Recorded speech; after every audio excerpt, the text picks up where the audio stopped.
믿음과 거룩은 하나님을 아는 지식이라는 토대 위에서만 자라날 수 있습니다. 그래서 무지한 사람의 삶은 모든 것이 모호하고 뒤죽박죽일 수밖에 없습니다. 이스라엘이 망한 것을 생각해 보십시오. 이스라엘이 망한 것은 예배를 안 드렸기 때문이 아닙니다. 헌신과 봉사가 없기 때문에 망한 것이 아닙니다. 하나님을 아는 지식이 없었기 때문에 망한 것입니다. 우리는 지난 시간에 세례와 성찬을 그림자와 상징이라고 나누었습니다. 그러면서 그림자와 상징은 아무것도 아니에요. 그 안에 담긴 약속이 중요하다고 나누었습니다. 그 안에 담긴 약속은 죄들의 용서에 대한 하나님의 자비하심에 대한 약속이었고 새로운 삶에 살게 될 것이라는 약속이었습니다. 그런데 그 약속에는 반드시 하나님의 속성이 깃들어 있다는 것을 우리가 기억해야 합니다. 그래서 그 약속을 발견하게 되면은 그 안에는 반드시 하나님의 어떠하심이 있다는 것을 우리가 기억해야 합니다. 그렇다면 오늘 본문에서는 하나님의 그 어떠하심, 하나님의 속성은 무엇이란 말입니까? 그 안에 담긴 하나님의 영광으로서 나타난 하나님의 자비하심입니다. 이것을 발견하지 않으면 어쩌면 그 약속도 무의미한 것인지도 모르겠습니다. 오늘날 수많은 사람들을 보십시오. 많은 사람들이 그림자와 상징만 부여잡고 있지 않습니까? 지난 시간에 말씀드린 대로 십자가를 지라 했더니 예배당에 십자가를 걸어 놓았습니다. 그것은 총회에서 분명히 금하고 있는데도 말입니다. 십자가를 지라는 것은 십자가를 지는 삶을 살라고 하는 것이지 십자가를 걸어놓고 보라는 뜻이 아닌데도 말입니다. 예수님께서 제자들의 발을 씻겼다고 해서 교회에서 세족식을 흉내내고 있습니다. 이와 같이 섬김의 삶을 살라고 말씀하신 것이지 그와 같은 흉내를 내라고 말씀하신 것이 아닌데 말입니다. 금식의 삶을 살라고 했지 단 하루를 정해서 금식으로 그날을 보내라고 하지 않았는데 말입니다. 제자 훈련도 마찬가지고 공동체 훈련도 마찬가지입니다. 이외에도 얼마나 많은 것들이 그렇게 흉내내는 것으로 있는지 모르겠습니다. 세례와 성찬도 이와 마찬가지입니다. 그림자와 상징은 아무것도 아닌데도 불구하고 그것들을 붙잡고 있으면서 자신들은 신앙이 좋은 사람인 양 그렇게 착각하고 있습니다. 무지가 미신을 낳고 우상 숭배를 낳는데 말입니다. 무지가 그 사람을 지배한다면 죄는 쉽게 그 사람의 마음을 지배할 것입니다. 사탄은 어둠의 왕이면서 사람들로 하여금 하나님으로부터 떼어나서 눈을 멀게 하고 있습니다. 사탄은 무지로서 자기 왕국을 세우고 있습니다. 사탄은 성급하게 몰아가고 있으며 강압과 무지로서 그것을 무기로서 죄가 주는 달콤함을 맛보게 하고 있습니다. 바른 목적을 가지는 것도 중요하지만 올바른 규칙과 수단을 지키는 것도 그것과 못지않게 중요하다는 것을 우리가 잊지 말아야 합니다. 그러나 사탄은 결과만 좋으면 모든 것이 좋다라고 그렇게 속삭이고 있습니다. 회심하지 않은 사람은 성령께서 그들의 눈을 열어주지 않았기 때문에 진리에 대한 분별력을 가지고 있지 못합니다. 그들은 그저 그림자와 상징만을 붙들고서 그것에 도취되어서 평생의 그림자와 외양만을 자랑하다가 그렇게 흙으로 돌아갈 뿐입니다. 그들은 자랑거리를 숫자와 규모와 외형에서 찾습니다. 사람의 제일 되는 목적을 성취하기 위해서 우리에게 요구되는 지침은 오직 기록된 하나님의 말씀인 66권 성경 외에는 없다는 것을 그들은 모르고 있습니다. 모든 것을 성경에 근거해야 하는데도 불구하고 그들은 성경에서 찾지 아니하고 관습과 전통과 자신들의 살아온 체험에서 찾을 뿐입니다. 하나님은 하나님의 백성에게 두 가지 지식을 주셨습니다. 하나는 직접적인 지식으로서 죄에 대한 선명하고 분명한 이해에 관계되는 지식이었습니다. 거기다가 성령님은 진리의 영이시기 때문에 거짓과 진리가 아닌 것에 대한 혐오감과 본성적인 거부감을 함께 주셨습니다. 그래서 진리와 함께 한다는 것은 성령님과 함께 한다는 것이요, 거짓과 함께 한다는 것은 아무리 사람이 많을지라도 하나님이 함께 하지 않는다는 뜻입니다. 하나님께서 주신 두 번째 지식은 반성적인 지식입니다. 사람은 이 땅에서는 완전할 수 없습니다. 모를 수도 있고 죄를 지을 수도 있습니다. 그러나 하나님은 하나님의 백성에게 이 반성적인 지식을 주셔서 성령님으로 하여금 깨닫게 하시고 무지와 비열한 죄에서 돌이키고 눈물로 회개하게 하십니다. 그래서 반드시 진리로 인도하게 하시는 분이 하나님이라는 것입니다. 여기서 회개한다는 것도 주여 삼창하고 소리 지르면서 통성기도하고 하는 것은 말하지 않습니다. 감정적인 한풀이를 하는 것이 아니라 회개는 세례와 연결되어 있다는 것을 깨닫게 하시는 분이십니다. 그래서 반성적인 지식을 주신다는 것은 회개의 삶을 산다는 것입니다. 이것을 통해서 자신의 삶을 돌아보고 하나님을 더더욱 알기를 사모하고 배우기를 쉬지 않는다는 뜻입니다. 성령을 따라서 지식의 말씀을 주시기 때문에 그러합니다. 그래서 배우기를 쉬지 않는다는 것이 바로 신자의 특징이라는 것입니다. 그래서 세례 전에 세례 교육을 합니다. 그것을 하는 이유는 우리가 마치 시험을 앞두고 벼락치기 공부를 하듯이 그때만 바짝 공부한다는 뜻이 아니라 평생에 배우기를 쉬지 않겠습니다 하는 상징으로서 세례 교육을 하는 것입니다. 그 상징의 시간을 두고서 그래서 학습의 시간이다 라고 하는 것입니다. 그때만 공부한다는 뜻이 아니라 평생에 죽을 때까지 하나님을 알기를 쉬지 않겠습니다 하는 그 시간이 바로 세례 교육의 시간입니다. 오늘 본문에서는 세례가 두 가지의 의미를 가졌다고 말씀하고 있습니다. 하나는 우리가 지난 시간에 살펴본 대로 그리스도의 죽으심과 합하여 세례를 받았다고 하면서 예수 그리스도와 함께 죽어 장사된 것이 세례라고 말씀합니다. 그리고 두 번째 의미는 예수 그리스도의 부활과 합하여 세례를 받았다고 하면서 새 생명 가운데서 행하는 것을 세례라고 말씀합니다. 이것을 종교개혁자들은 한마디로 죄 죽이기와 영 살리기다 라고 말을 하였습니다.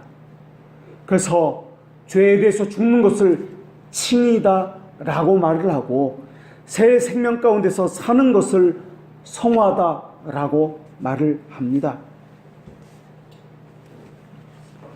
죄에 대해서 죽는다는 말은 죄가 완전히 없어진다는 말이 아니라 시편 32편 1절의 말씀에 의하면은 허물의 사함을 받고 죄가 가리움을 받는다는 그러한 말씀의 뜻입니다.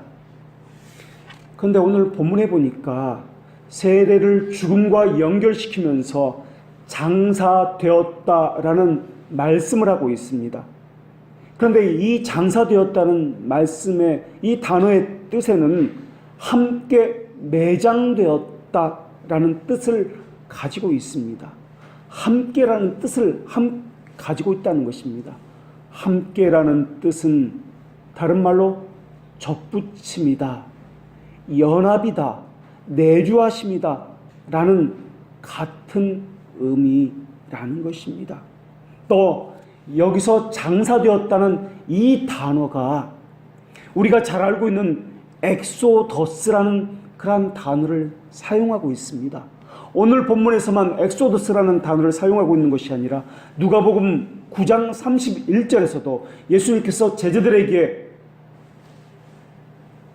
별세하실 것을, 죽는다는 것을 말씀하신다는 그 단어에서도 엑소더스라는 단어를 사용하여서 말씀하셨다는 것입니다.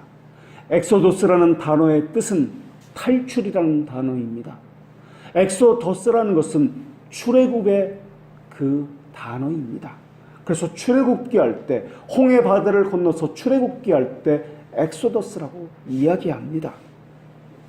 예수님은 세례를 출애굽과 연결시켰다라는 것입니다. 그리고 예수님의 죽음을 출애굽과 연결시켰다라는 것입니다. 그렇다면 왜 예수님은 탈출이라는 이 엑소더스라는 출애굽이라는 이 단어를 죽음과 연결시켰으며 세례와 연결시켜서 말씀하고 있느냐 하는 것입니다. 왜 예수님은 세례와 장사와 연결시켜서 말씀하고 있느냐 하는 것입니다. 하나님께서 세례를 주신 목적은 우리가 지난 시간에 배운 대로 하나는 하나님 앞에서 우리의 연약한 믿음이 강건하게 되는데 도움을 주시기 위해서 우리에게 주셨다라고 배웠습니다. 그리고 두 번째는 하나님과 교회 앞에서 우리의 신앙을 고백하는 데 있다고 배웠습니다.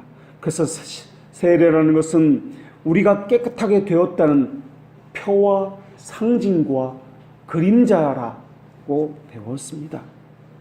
그래서 세례는 우리의 모든 죄가 용서받았기 때문에 다시는 고발하지 않는다라는 것을 확인하는 인감 도장을 찍은 문서와 같은 역할을 한다라는 것입니다. 그래서 세례에서 죄들의 용서에 대한 그 약속을 발견하지 못하면은 세례와 성찬은 아무런 의미가 없다라는 것입니다. 세례에서 가장 중요한 것은 믿고 세례를 받은 사람은 구원을 얻을 것이다 라는 그 약속의 말씀입니다. 그래서 마가복음 16장 16절에서 믿고 세례를 받은 사람은 구원을 얻을 것이요 라고 우리 주님께서 말씀해 주셨습니다. 그렇다면 믿고 세례를 받은 사람은 구원을 얻을 것이다 라고 하셨는데 정말 그 말씀이 맞습니까? 믿고 세례를 받아야 정말 구원을 받는 것, 그것이 정말 맞느냐 하는 것입니다. 이 말씀은 우리 주님께서 하신 그 말씀의 뜻은 세례를 받았기 때문에 구원을 받는다는 그 뜻이 아니라 믿고 세례를 받으면 구원을 받는다는 그 약속을 확인할 수 있다라는 그런 뜻입니다. 다시 말하면 그 말씀에서 중요한 것은 믿고 세례를 받으면이 중요한 것이 아니라 구원을 얻을 것이요 라는 그 약속의 말씀이 중요하다는 것입니다.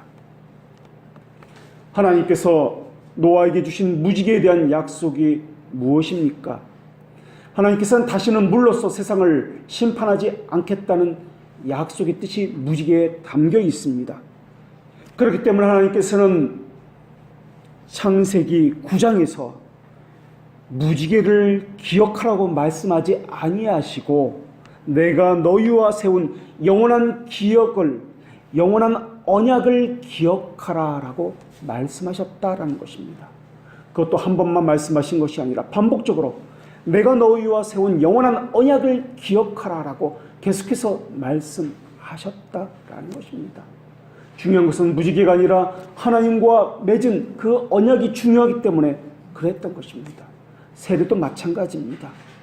세례를 받을 때 약속과 함께 받게 되기 때문에 우리는 그 약속을 기억하는 것이 중요합니다. 그래서 세례를 말할 때는 두 가지를 함께 말해야 합니다. 오늘 본문에서도 그러합니다. 또 오늘 본문뿐만 아니라 에베소서 5장 26절에서도 우리 주님께서는 교회를 물로 씻어 말씀으로 깨끗하게 하사 거룩하게 하셨다라고 말씀하셨는데 여기에서도 두 가지의 의미가 동시에 담겨 있다는 것을 볼 수 있습니다. 먼저 물로 씻어 깨끗하게 하셨다는 말씀이 담겨 있습니다. 그리고 두 번째로는 거룩하게 하셨다는 말씀이 담겨 있습니다. 그렇다면 물로 씻었다는 말씀의 뜻은 무엇일까요? 죄를 씻었다라는 말씀입니다. 이 말은 다른 말로 죄에 대해서 죽었다라는 의미입니다. 이 말씀을 오늘 본문에 의하면 그리스도와 합하여 죽었다라는 말씀의 뜻입니다. 그렇다면 후반부에 나온 거룩하게 하셨다라는 말은 무슨 뜻일까요? 이것은 성화를 의미합니다. 그리스도와 합하여 살아났다라는 의미입니다. 이것을 오늘 본문에서는 새 생명 가운데서 행하려 하려 하심이다 라고 말씀하고 있습니다. 전자는 죄에 대해서 죽었다고 말씀이라면 후자는 의에 대해서 살아났다는 말씀입니다. 그런데 에베소서 5장에서 이것을 어디를 향해서 주신 말씀입니까? 교회를 향하여 하신 말씀입니다. 그래서 교회에 들어올 수 있는 자격이 있습니다. 그 자격은 첫째는 죄인이라는 자격입니다. 자기가 의인이라고 생각하는 사람은 들어올 수가 없습니다. 자기가 죄인이라고 고백하는 사람만이 교회에 들어올 수 있으며 함께 할 수 있는 것입니다. 또 두 번째로 죄인이기 때문에, 죄의 용서함의 약속을 받은 죄인이기 때문에 다른 죄인을 용서할 수 있어야 하는 것입니다. 내가 죄들의 용서에 확신을 받았기 때문에 교회에 들어올 수 있는 유일한 관문이 있는데 바로 죄들의 용서라는 것입니다. 이것을 다른 말로 성도의 교제다라고 우리가 신앙 고백에서 고백하고 있는 것입니다. 먹고 마시는 것이, 놀러 가는 것이 성도의 교제가 아니라 죄들의 용서, 서로가 서로의 죄를 용서하고 또한 하나님 앞에서 내가 죄인이라고 고백하는 것, 이것이 성도의 교제다라는 것입니다. 만약에 다른 사람의 죄를 용서하지 못했다라는 것은 내가 죄인임을 거부하는 것입니다. 그리고 하나님으로부터 받은 죄들의 용서에 대한 약속을 거부하는 것입니다. 그러한 사람은 교인이 아니기 때문에 그렇습니다. 하나님은 디도서 3장에서도 우리를 구원하시되 오직 하나님의 긍휼하심을 쫓아 중생의 씻음과 성령의 새롭게 하심으로 하셨다라고 말씀해 주셨습니다. 여기서도 중생의 씻음과 성령의 새롭게 하심, 이 두 가지 것을 말씀하고 있습니다. 그렇다면 중생의 씻음을 무엇을 말합니까? 씻는다는 것은 물로서 씻는 것을 말하는데 죄에서 씻김을 받았다는 것을 말하고 있습니다. 그것이 바로 세례의 첫 번째 의미는 죄가 죽었다라는 말씀입니다. 이것을 다른 말로 옛사람이 죽었다라고 말을 하는 것입니다. 그러면서 세례의 두 번째 의미는 성령이 새롭게 하셨다라고 말씀합니다. 이 말씀은 예수 그리스도의 의의 옷을 입었다라는 말씀의 의미며 의에 대하여 살게 되었다라는 말씀의 의미입니다. 첫 번째 의미가 죽었다는 말씀이라면 두 번째 의미는 산다는 의미의 말씀입니다. 그래서 세례에는 죽었다와 살았다, 이 의미가 동시에 나타납니다. 그것은 골로새서 2장 10절에서도 마찬가지고 베드로전서 3장 21절에서도 마찬가지입니다. 세례를 받을 때는 성경 어느 구절을 찾아본다 할지라도 죽었다와 살았다, 이 말씀이 동시에 나온다는 것을 발견할 수 있습니다. 그래서 세례라는 단어가 나오지 않는다 할지라도 죽었다와 살았다는 이 의미가 나오면 이것은 세례구나 라는 것을 우리가 알 수 있습니다. 그러면서 하나님은 너희를 구원하는 표는 곧 세례니 라고 말씀하십니다. 표가 세례다라는 것입니다. 다시 말하면 그림자와 상징은, 기념, 그 상징물은 세례다라는 것입니다. 여기서 중요한 것은 물이 중요한 것이 아니라 죽었다와 살았다라는 이 약속이 중요하다라는 것입니다. 그런데 어떤 사람들은 물을 성수라고 이야기합니다. 그러면서 성수라고 하면서 물 자체가 우리를 깨끗하게 하고 중생하게 하고 새롭게 하는 능력과 힘이 있다고 생각하고 있습니다. 또 어떤 사람은 병든 자는 장로를 청해서 기름을 부으라고 하니까는 정말 기름 자체에 능력이 있는 것처럼 엑스트라 올리브 그 버진을 사용해서 기름을 발라야 한다라고 그렇게 이야기합니다. 물 자체에 기름 자체에 능력이 있다고 생각하는 것, 거기에 무언가 힘이 있다고 생각하는 것 자체가 우상 숭배라는 것을 우리 신앙의 선배들은 그렇게 우리에게 가르쳐 주는데도 말입니다. 다만 세례는 상징과 그림일 뿐입니다. 거기서 하나님의 약속을 확인하는 상징일 뿐입니다. 그런데 그 모든 하나님의 약속은 하나님의 자비하심으로부터 비롯되었다는 것을 우리는 잊지 말아야 할 것입니다. 그렇다면 세례의 약속이 왜 하나님의 자비하심에서 비롯되었다고 말을 해야 하는 것일까요? 하나님의 자비하심은 하나님 자신이 육체를 입고 이 땅에 오심으로써 구원 사역이 시작되었기 때문에 그러합니다. 그리스도께서 드린 희생 제사는 하나님께서 받으실 만하였고 사람들에게는 효과적이었습니다. 예수님의 죽으심은 최고 재판장에게는 최고의 완벽한 만족을 드리는 제물이었기 때문에 그러합니다. 하나님을 즐겁게 했고 죄인들에게는 마땅히 처벌받아야 할 의무에서 벗어나게 하는 그러한 죄사함의 화목제물이 되었기 때문에 그러합니다. 그리스도는 무죄라는 면에서는 희었고 피 흘린 고난이라는 면에서는 붉었습니다. 그리스도는 희다는 것과 붉다는 이 둘을 하나로 만들어서 하나님의 택하신 백성들에게 부어주셨습니다. 그래서 이것을 구원의 소식이다, 기쁜 소식이다 하여서 우리는 복음이다라고 부르고 있습니다.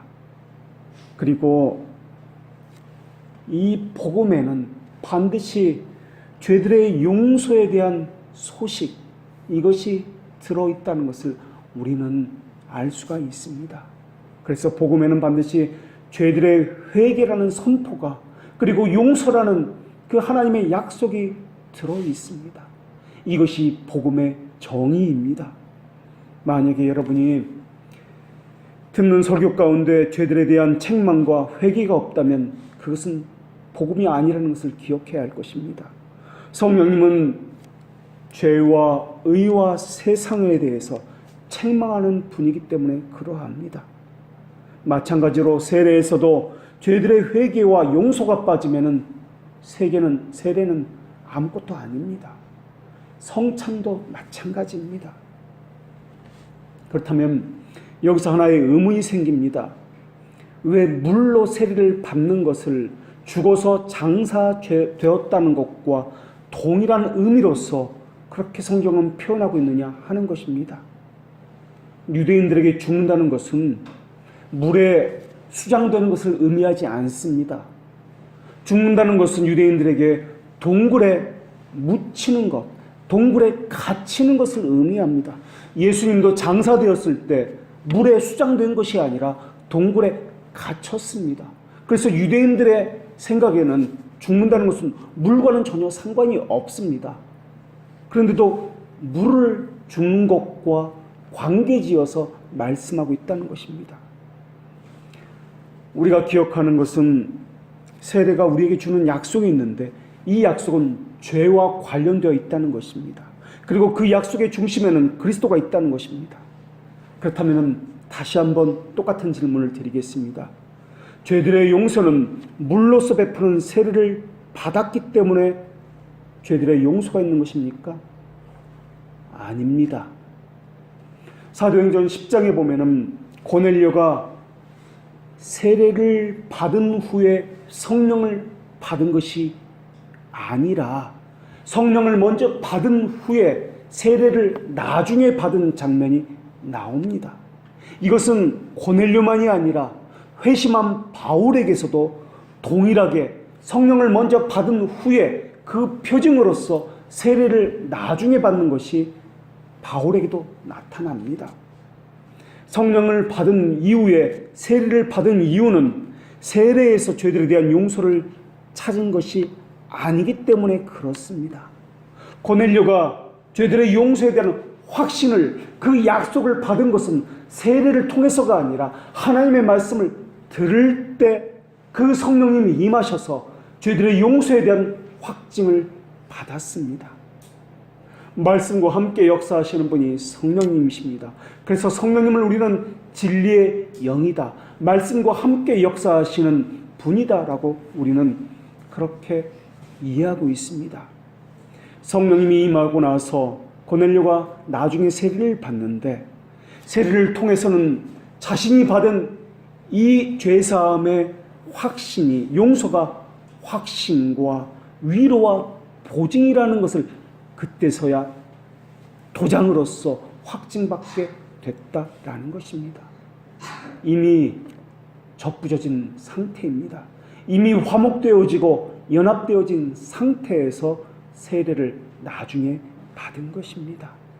세례는 그 자체로 무슨 능력이 있는 것이 아닙니다. 그 중심에는 예수 그리스도의 언약과 핏부림이 있다는 것을 먼저 기억해야 합니다.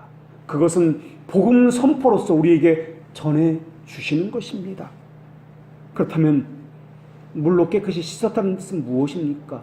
물로서 장사받아 죽었다라는 뜻은 무엇입니까? 피로써, 예수 그리스도의 피로써 죄가 씻음을 받았다, 사하심을 받았다 라는 말의 뜻과 그런 의미와 물로서 씻음을 받았다는 그 의미가 유사하기 때문에 피 대신 물이라는 단어를 사용하여서 그렇게 사용하고 있을 뿐입니다. 그렇기 때문에 성경을 어디를 찾아봐도 세례와 물을 연결시키는 그런 구절은 한두 구절 외에는 다른 곳은 찾아보기 어렵습니다. 그래서 오직 그리스도의 피만이 우리를 씻는 진정한 물두멍이다라고 하고 있는 것입니다. 물은 우리를 깨끗하게 씻을 수 없습니다. 오직 예수 그리스도의 피만이 우리를 깨끗하게 씻을 수 있을 뿐입니다. 그래서 하나님은 어린 양의 피로서 옷을 씻었다라고 말씀합니다. 아니, 이해가 되지 않습니다. 생각을 해보십시오. 요한복음 7장 14절에 보니까 하나님은 어린 양의 피로서 씻은 흰 세마포를 신자들이 입었다라고 이야기합니다. 피로서 씻었는데 어떻게 흰 옷이 됩니까? 피로서 씻으면 빨간색이 되어야 합니다. 흰 세마포가 아니라 빨간 세마포를 입었다라고 이야기해야 됩니다. 이 말은 물로서 씻었다는 뜻이 아니기 때문에 그렇습니다. 피로써, 예수 그리스도의 피로써 죄가 사해졌다라는 말을 하고 있기 때문에 그러합니다. 그렇기 때문에 물에 무슨 힘이 있다, 능력이 있다 하는 사람들은 자기 기만을 하는 사람들입니다. 또 어떤 사람들은 그것을 시행하는 목사나 사람에게 그 능력을 돌리는 사람도 있습니다. 세례의 능력은 물에 있는 것이 아니고 다른 곳에 있는 것도 아닙니다. 오직 예수 그리스도의 피 외에는 없습니다. 이것은 성찬도 마찬가지입니다. 성찬 자체에 무슨 분위기가 힘이 있는 것처럼 분위기를 잡고 영상을 듣고 음악을 듣는데, 이것은 신앙의 선배들이 원숭이 흉내내는 것이라고 비난했던 것입니다. 그렇기 때문에 우리는 그들과는 달라야 합니다. 우리 눈에 보이는 요소에 머무는 것이 아니라 모든 수단과 방법들을 다 떠나서 그 안에 담긴 약속인 예수 그리스도의 그분을 바라봐야 하는 것입니다. 어떤 사람은 우리가 세례받은 후에 죄를 짓는다면, 죄를 범한다면 그 죄는 어떻게 되는 것입니까? 라고 묻습니다. 마치 세례의 힘이 소진된 것처럼 세례받은 후에 죄에 대한 속죄의 방법을 다시 시행해야 한다라고 말하는 것과 똑같습니다. 그래서 어떤 사람들은 쪽지에 자기의 죄목을 적어가지고 불에 태웁니다. 또 어떤 곳에서는 소리를 질러가면서 죄를 고백하게 기도를 아주 소리 질러서 하게 시키고 있습니다. 북을 치면서 독려한다든지 또 가슴을 치기도 하고 손을 들고 기도하도록 그렇게 부추기기도 합니다. 이러한 것들은 이미 중세교회가 만들어낸 것들로 우리 신앙의 선배들이 비난했고 잘못된 것이라고 이야기했던 것들입니다. 또 초대교회 당시에는 어떤 사람들은 세례를 가급적 늦게 받아야 된다는 그러한 생각을 했던 사람들도 있습니다. 전설에 의하면 콘스탄티누스 황제도 죽기 전에야 그때서야 비로소 세례를 받았다고 그렇게 전해지고 있습니다. 그렇게 해야만 세례를 받고 난 이후의 죄들이 용서함을 받기 때문에 가급적이면 세례를 죽기 전까지 늦추었다라는 것입니다. 이것은 세례의 약속에 대해서 모르는 사람들이 하는 일들입니다. 그들은 세례 받은 이후의 죄들에 대해서는 용서받을 수 있는 방법이 없다고 생각하기 때문에 방법들을 고안해내고 또한 세례의 의미를 모르기 때문에 그렇게 하는 것입니다. 세례는 언제 받든지 간에 세례를 받기 전의 죄와 세례를 받기 이후의 모든 죄까지도 깨끗하게 된다는 약속을 받았다는 것을 우리는 기억해야 합니다. 중요한 것은 내가 세례를 언제 받았는지 누구에게 받았는지가 중요하지 않습니다. 세례에 담긴 그 약속, 그것이 중요하다는 것입니다. 체결된 그 약속의 조건이 우리에게 주어졌습니다. 새로운 삶을 살라, 거룩하게 살라라는 것입니다. 물론 하나님의 명령에 우리는 순종해야 됩니다. 그러나 체결된 약속의 조건을 이행하지 못한다 할지라도 구원에는 전혀 상관이 없습니다. 물론 우리는 죄인입니다. 지금도 죄인이지만 앞으로도 죄인입니다. 사실 죄악은 우리를 가장 낮은 곳으로, 가장 불행한 그 속으로 우리를 끌고 내려갔습니다. 그래서 우리는 뒷굴로 떨어졌고 지옥을 위해서 예비된 불쏘시개로 그렇게 준비되었습니다. 진노 아래로 침몰되었고 지금도 사실은 죄 가운데서 허덕거리고 있습니다. 우리는 스스로 머리에서 왕관을 벗어 던졌습니다. 그리고 인간이 지니고 있던 본래 그 탁월성도 잃어버렸습니다. 창조주를 섬기는 것에서도 잃어버렸고 또한 하나님의 은혜를 잃어버리고 망각하고 사는 존재가 되었습니다. 그런데 그때 하나님께서 우리에게 어떤 일을 행하셨습니까? 하나님의 선하심과 자비하심은 그런 우리를 향해서 자신의 아들을 이 땅에 보내셨습니다. 우리를 구원하기 위해서 말입니다. 이 세상에 보면은 하등의 존재가 보다 낮은 존재가 보다 나은 존재, 상등의 존재, 보다 높은 존재가 되려는 그러한 경우는 많이 있습니다. 그러나 상위의 존재가 하위의 존재가 되는 것은 있을 수가 없습니다.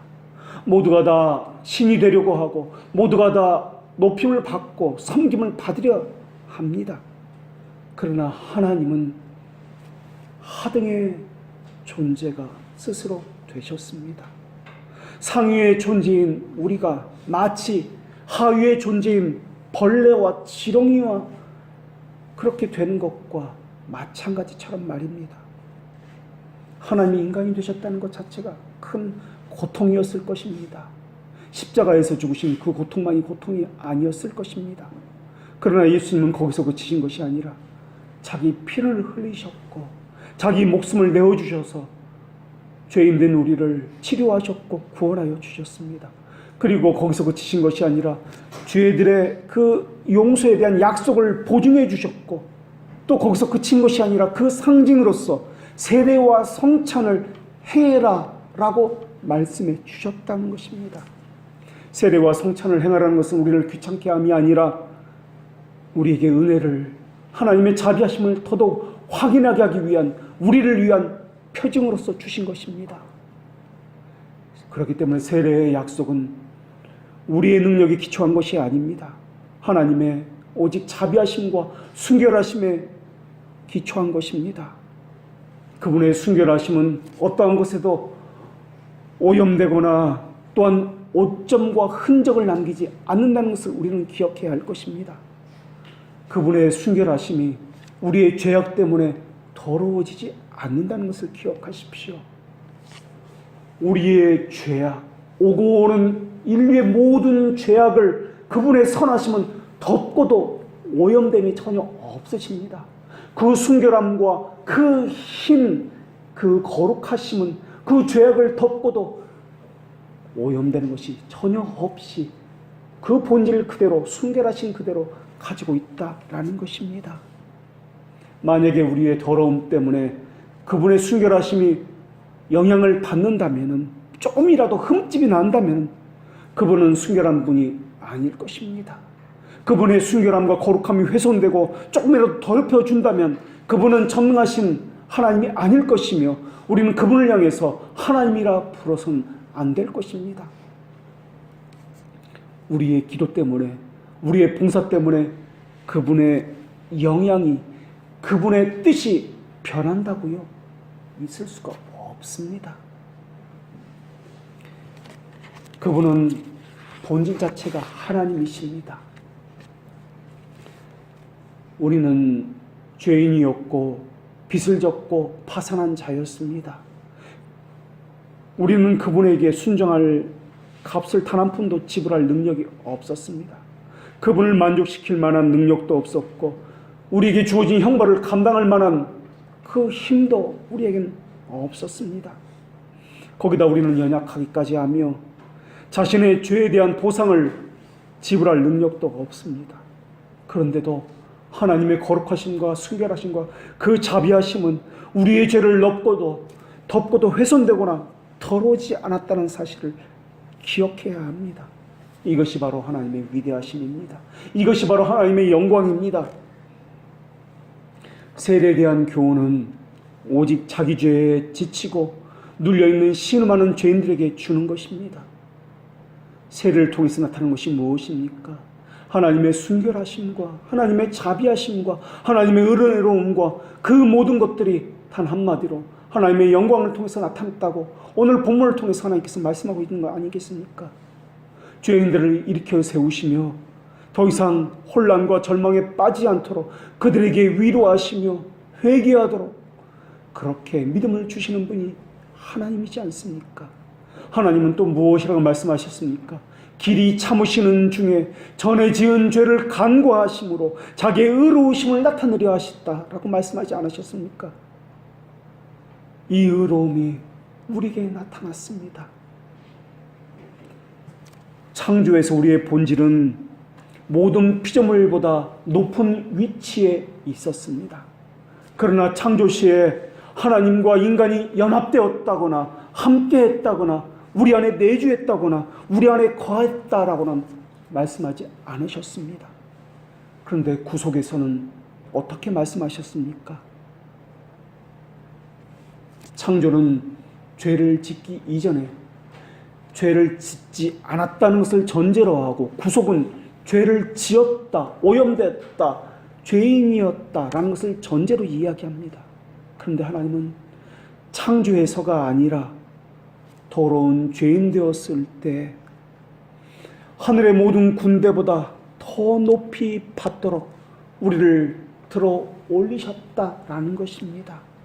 창조에서도 하지 않았던 것을 죄가 많은 구속에서 그렇게 하셨습니다. 그리스도의 신성한 충만은 천사들 안에 천사의 모습으로서 거했던 적은 단 한 번도 없습니다. 그런데 성경 어디에도 하나님이 천사가 됐다는 말은 단 한마디도 없는데 인간이 죄를 지은 이후에 하나님이 인간의 몸을 입고 우리와 함께 연합하였고 이 땅에 거하였다고 말씀하고 있다는 것입니다. 하나님 자신이 인간의 본질이 되셨다라는 것입니다. 예수 그리스도는 인간의 본질을 입고서 무덤으로 내려가셨을 뿐만 아니라 우리의 본질을 입고서 다시 일어나셨습니다. 그리고 예수 그리스도는 인간의 본질 그대로 하늘로 올라가셨습니다. 또 우리의 본질을 입고 하나님의 오른편에 앉아 계시며 모든 이름 위에 뛰어난 이름을 가지셨습니다. 오른편에 앉으셨다는 것은 왼쪽 오른쪽이 있다는 것이 아니라 함께라는 의미입니다. 이것을 우리는 신앙 고백에서 동일 본질이다 라고 이야기합니다. 그런데 그것이 전부가 아닙니다. 한낱 흙에 불과했던 우리가 그리스도와 함께 세상에서 심판하신다, 함께 예수 그리스도와 세상을 심판하신다 라는 말씀을 우리에게 주셨다라는 것입니다. 겨우 하나의 흙덩이에 불과했던 우리가 구속으로 말미암아 하나님의 존재와 연합하게 되었고, 스랍들과 그릇들의 모든 무리 위에 있는 그 보좌 위에 앉아서 존귀와 영광을 예수 그리스도와 함께 받게 되었다라는 것입니다. 한 줌 흙에 불과한 우리가 말입니다. 화장터에 가면은 사람을 태우고 나면은 나오는 그 꿀단지, 그 항아리, 그 정도의 분량에 불과한 그 사람이 말입니다.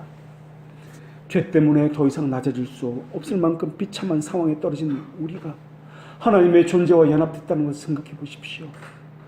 죄인인 우리가 하나님의 생명에 참여했다는 것은 있을 수가 없는데도 말입니다. 그런데도 이 땅의 본질이 하늘의 본질과 결합되었다라고 말씀해 주셨다라는 것입니다. 인간이 하나님이신 그리스도와 연합되었다는 것은 엄청난 사건입니다. 그런데 그 엄청난 사건을 세례라는 것을 통해서 확인할 수 있다라는 것입니다. 세례라는 것은 한 줌 흙에 불과한 크나큰 티끌 같은 죄인이 하나님과 하나가 되었고 연합되었다는 확증의 표시라는 것입니다. 더군다나 하나님의 자비하심은 우리와 맺은 은혜의 언약에서도 나타났습니다.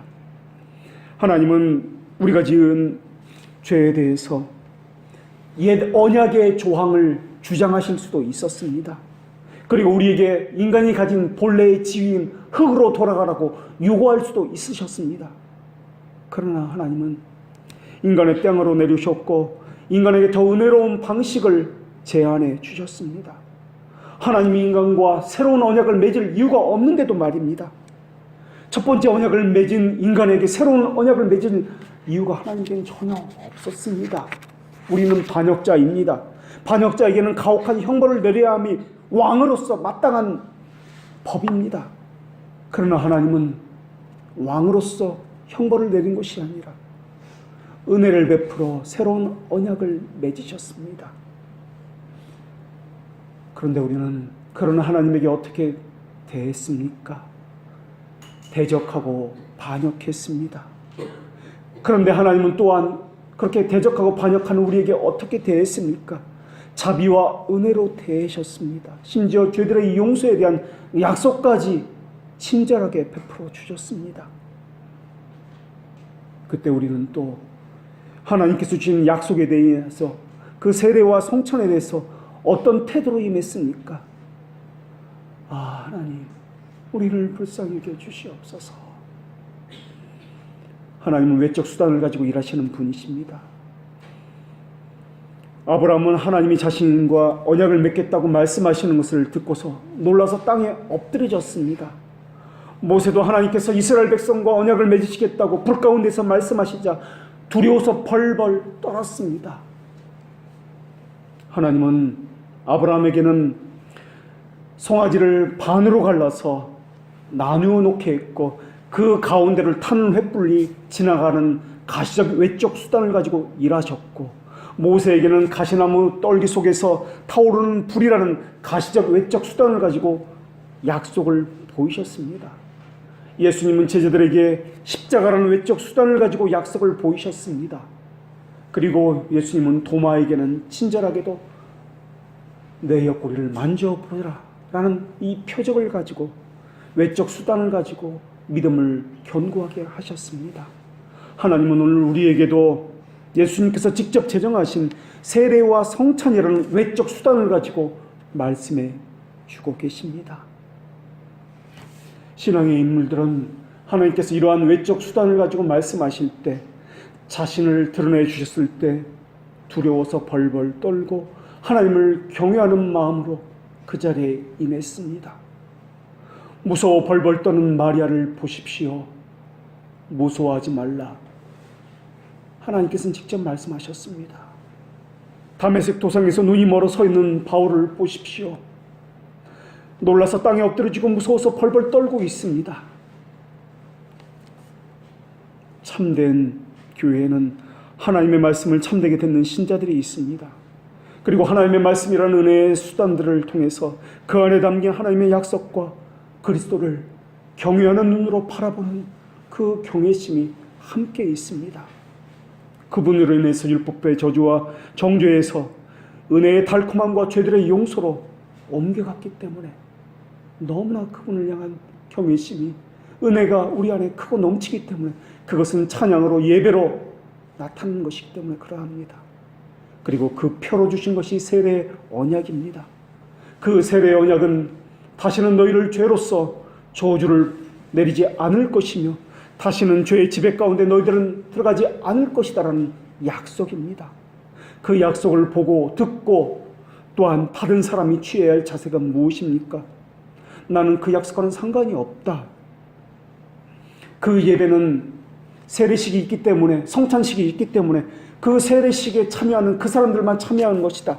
나는 그것과는 상관이 없으니 집으로 돌아갈 것이다 라고 그런 자세를 취해서는 안 될 것입니다. 세례와 성찬을 통해서 하나님의 언약을 발견하지 못하는 사람은 외식하는 사람일 것입니다. 물론 세례나 성찬 그 자체가 우리에게 은혜를 주지는 않습니다. 그러나 하나님의 위대하심과 선하심과 자비하심이 얼마나 크고 내게 임하셨는지를 우리에게 알려주고 있다는 것을 기억해야 합니다. 그리고 또한 우리가 기억해야 하는 것은 한 성령으로 세례를 받아 한 몸이 되었고 또한 성령으로 마시게 하셨다는 사실입니다. 이 고린도전서 12장 13절의 이 말씀은 모든 신자가 일치하는 믿음을 가졌기 때문에 교회로 들어왔다라는 것입니다. 기억하십시오. 성령으로 함께 세례를 받았고 한 몸이 되었다라는 함께라는 단어가 여기서도 쓰여졌다라는 것입니다. 함께라는 단어는 우리가 지난 시간에 살펴본 대로 합하여라는 단어입니다. 죽으심과 합하여, 부활하심과 합하여라는 합하여라는 단어입니다. 함께라는 단어, 합하여라는 단어, 이 함께라는 단어가 교회라는 단어입니다. 함께라는 단어에서 에클레시아라는 교회라는 단어가 나온 것입니다. 그래서 교회는 함께이기 때문에 주일학교 따로, 1부 예배 따로, 2부 예배 따로, 3부 예배 따로 하지 않습니다. 모두가 함께 약속을 받기 때문에 그러합니다. 모두가 같은 언약을 가졌기 때문에 그렇습니다. 한 성령으로 마시기 때문에 그러합니다. 첫 번째 언약은 한 번만 어겨도 죽음에 이르는 언약이었지만 두 번째 언약은 아무리 많은 죄를 지어도 생명을 제시한다는 언약이었습니다. 첫 번째 언약을 어긴 것 때문에 우리는 에덴 동산에서 내쫓김을 받았습니다. 그러나 두 번째 언약은 에덴 동산보다 더 좋은 하나님 계시는 천국으로 인도한다는 약속이 제시되어 있습니다. 첫 번째 언약은 죄를 지으면 즉시 죽는다는 형벌이 주어졌습니다. 그러나 두 번째 언약은 회개를 요구하고 회개를 받아들인다는 약속이 주어졌습니다. 첫 번째 언약에서는 아무리 뉘우치고 회개한다 할지라도 결코 죄들을 용서할 수 없다는 단호한 하나님의 그 음성이 들려지는 약속이었다면 두 번째 언약은 우리 심정에 하나님의 자비하심이 어떤지, 그 은혜가 어떤지 그 깊이를 새겨주는 언약입니다. 내가 깨끗하게 하는 물을 너희에게 부어줄 것이다. 내가 너희들 속에 새로운 영을 넣어주실 것이다. 이것이 두 번째 약속의 음성입니다. 아담과 맺은 언약은 아담이 타락한다면 형벌을 내리는 것이지 아담의 죄를 사해 주시는 약속이 아니었습니다. 첫 번째 약속은 죄를 지으면 반드시 죽는다는 약속이었습니다. 그러나 두 번째 약속은 죄를 사해 주신다는 은혜의 약속이었습니다. 첫 번째 약속은 하나님의 공의를 선포하는 것이로서 하나님의 주권적인 행위였습니다. 그러나 두 번째 언약은 피조물의 죄를 사해 주신다는 행위를 선포하는 것으로서 하나님의 은혜가 한 행위였습니다. 그래서 이 두 번째 언약을 우리 주님께서는 내가 너희와 맺은 새 언약이다 라고 말씀해 주시면서 내가 너희와 새 언약을 맺노니 너희는 이를 기념하여 지켜 행하라 라고 말씀해 주셨다라는 것입니다. 그래서 우리에게 주신 것이 세례와 성찬이라는 성례입니다. 그것을 오늘 본문에서는 단 한마디로 영광이 나타났다라고 말씀하고 있는 것입니다. 그런데 오늘 본문에 보니까 누구의 영광, 어떤 영광이 나타났다고 말씀하고 있습니까? 심판주의 영광입니까? 창조주와 주권자의 영광입니까? 아닙니다. 심판주의 영광도 아니고 창조주의 영광도 아닙니다. 아버지의 영광입니다.